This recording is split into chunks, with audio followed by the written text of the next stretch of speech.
ग्वालियर में आज युवा कांग्रेस द्वारा सरकारी भर्ती परीक्षाओं के लिए वन टाइम फीस यानी ओटीएफ लागू करने की मांग को लेकर युवा कांग्रेस ने रन फॉर ओटीएफ मैराथन दौड़ रखी गई, जिसमें कांग्रेस प्रदेश अध्यक्ष जीतू पटवारी, पूर्व मंत्री जयवर्धन सिंह सहित सैकड़ों कांग्रेस कार्यकर्ता और कई युवा भी मैराथन दौड़ में शामिल हुए।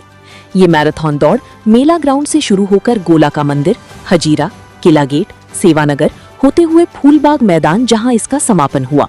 वहीं कार्यक्रम में मौजूद मध्य प्रदेश कांग्रेस कमेटी के अध्यक्ष जीतू पटवारी ने कहा कि बीजेपी ने चुनाव के दौरान युवाओं से वन टाइम फीस लागू करने का वादा किया गया था, लेकिन सरकार बनने के बाद इसे लागू नहीं किया गया। राजस्थान की तर्ज पर मध्य प्रदेश में भी ओटीएफ लागू होना चाहिए ताकि छात्रों को हर भर्ती परीक्षा के लिए अलग अलग फीस न भरनी पड़े। उन्होंने कहा कि एक छात्र साल भर में आवेदन शुल्क पर 10 से 15 हजार रुपए तक खर्च कर लेता है। वहीं स्मार्ट मीटर के सवाल पर प्रदेश अध्यक्ष जीतू पटवारी ने कहा, स्मार्ट मीटर एक घोटाला है। स्मार्ट मीटर एक लूट की योजना है। इस लूट की योजना में सबसे ज्यादा करप्शन यहाँ का ऊर्जा मंत्री लेता है, यहाँ की सरकार। मध्य प्रदेश की स्मार्ट मीटर मैनिपुलेशन एक जगह से होता है, कब बिल बढ़ाता है और कब बिल घटाना है। बार बार स्मार्ट मीटर लगने के बाद जो बिल था वो 1.5 गुना तक बढ़ गया, कहीं कहीं डबल भी हो गया, पर सरकार मौन है। यहाँ का ऊर्जा मंत्री गटर साफ कर रहा है और झाड़ू लगा रहा है, पर मीटर पर किस तरह का करप्शन है उसकी सफाई नहीं कर रहा है। ये बहुत दुख का विषय है।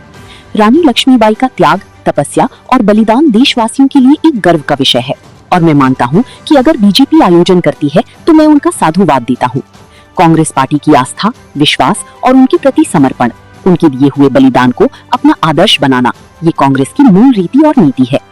अगर आयोजन अच्छा होता है तो उसकी तारीफ करना चाहिए। स्मार्ट मीटर एक घोटाला है। स्मार्ट मीटर लूट की योजना है और उस लूट की योजना में सबसे ज्यादा कमीशन यहाँ का ऊर्जा मंत्री लेता है।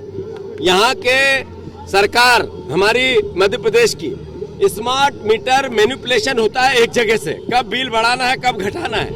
बार बार स्मार्ट मीटर लगने के बाद जो बिल था वो 1.5 गुना तक बढ़ गया, 1.25 गुना तक बढ़ गया, कहीं कहीं डबल भी हो गया, पर सरकार मौन है। यहाँ का ऊर्जा मंत्री वो गटर साफ कर रहा है, यहाँ का ऊर्जा मंत्री झाड़ू लगा रहा है, पर मीटर पर किस तरह का करप्शन है उसकी सफाई नहीं कर रहा है। ये बहुत दुख का विषय है। लेकिन आज रानी लक्ष्मीबाई की बलिदान दिवस मनाया जा रहा है। ग्वालियर में 2 दिन का बीजेपी बहुत बड़ा आयोजन करती है और पहले वाले आयोजन और आपके आयोजन में बड़ा अंतर देखने को मिलता है। रानी लक्ष्मीबाई का त्याग, तपस्या और बलिदान देशवासियों के लिए गर्व का विषय है और मैं मानता हूं कि अगर बीजेपी भी आयोजन करती है तो उनको मैं साधुवाद देता हूं। कांग्रेस पार्टी की आस्था, विश्वास, उनके प्रति समर्पण, उनके दिए हुए बलिदान के प्रति को अपना आदर्श बनाना, ये कांग्रेस की मूल रीति नीति में है। अगर आयोजन अच्छा होता है तो उसकी तारीफ करना चाहिए। जी, नीट परीक्षा को लेकर भी, साथ में सीबीएसई घोटाले को लेकर भी और उसके साथ साथ ओटीएफ वन टाइम फीस की मांग को लेकर हमारे यूथ कांग्रेस के पूर्व अध्यक्ष महेंद्र दर्शन सिंह जी ने और यूथ के सभी हमारे जो नेता हैं ग्वालियर के, उनने आज जो ये आयोजन संचालित किया है, कहीं ना कहीं इस आयोजन से बड़ा संदेश गया है।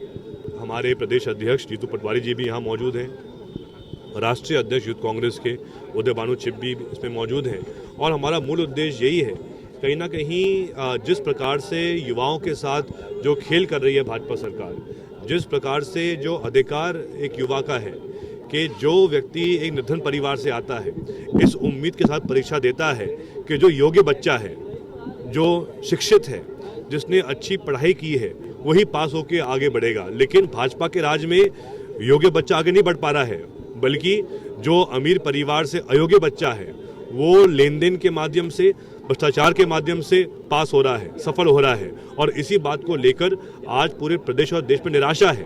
उसके साथ साथ राजस्थान को हम देखें तो राजस्थान में कांग्रेस पार्टी की सरकार ने ये नियम लागू किया था कि जो बच्चे अलग अलग परीक्षाओं के लिए बैठते हैं, चाहे पटवारी परीक्षा हो, चाहे कांस्टेबल भर्ती हो, चाहे कोई अन्य परीक्षा हो राज्य में, तो नियम लागू किया गया कांग्रेस सरकार ने कि कोई भी विद्यार्थी को, कोई भी परीक्षार्थी को एक बार ही फीस जमा करनी पड़ेगी।